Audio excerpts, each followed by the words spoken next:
दिनैनि बे इउपिपिएल जिल्लानि जेनाखि शुभ दिन बे दिनाव बयनिसिमबो खुलुमनाय सिबिनाय आं जासिबाय।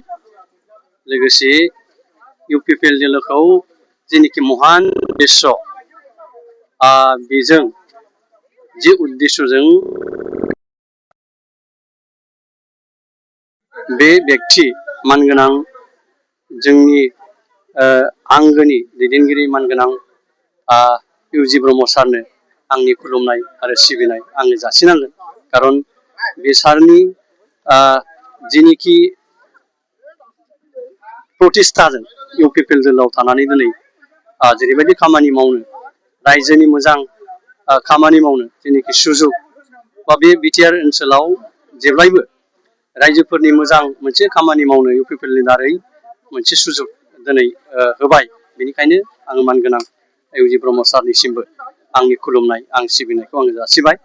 जे दिनै जोंहा 10थि गायसनथि सान फाउन्डेसन डे दिनैनि दिनाव इउपिपिएल जिल्लाया जोनोम मोनदों आरो जोनोम मोननायनि उननिफ्राय दिनै इउपिपिएल जिल्लाया जेरैबायदि रायजोखौ लानानै रायजोनि अननाय आशीर्बाद बेजों जेरैबायदि खामानि दिनै मावबोबाय, दिनै रायजोनि अननाय आरो सिबिनायजोंनो बे इउपिपिएल जिल्लाया थांनाय 5 बोसोर सरकाराव थानानैबो मानगोनां प्रमद बर' सारनि दैदेननायाव सरकारबो सालायबाय आरो बै 5 बोसोराव मानगोनां प्रमद बर' सारनि दैदेननायाव सारा बे बिटिसि ओनसोलाव जेरैबायदि गोजोन खौसेथि दिनै जोङो मोननो हादोंमोन।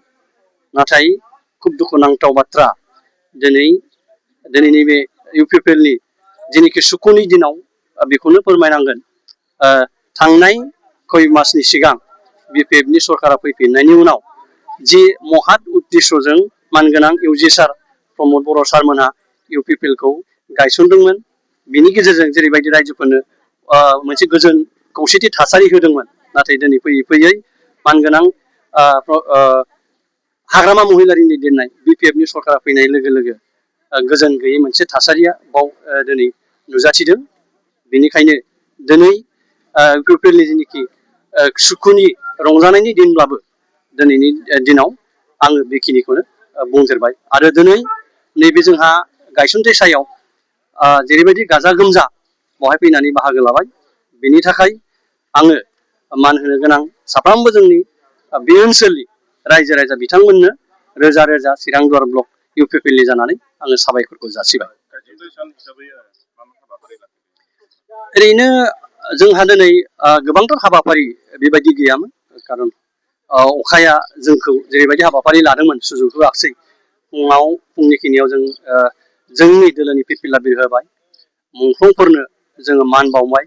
बेजों दिनै जोंनि जेनिखि प्रतिष्ठा फाउन्डेसन डे जोङो केक हानानै जोंनि दोलोनि बेखौ जोङो रंजानायखौ जों बेजों फोरमायबाय। बेजों लोगोसे बाहाय बाहागो लाफैनो हानाय रायजोनि ओनसोलनि मान होनो गोनां रायजो राजा बिथांमोनजों आगोलनि आरो दानि सोलिबाय थानाय सरकारनि जेनिखि परिबेस परिस्थिति बिनि सायाव जोङो गुवारै मोनसे सावरायलायनाय हाबाफारि जोंना जानानै थांबाय।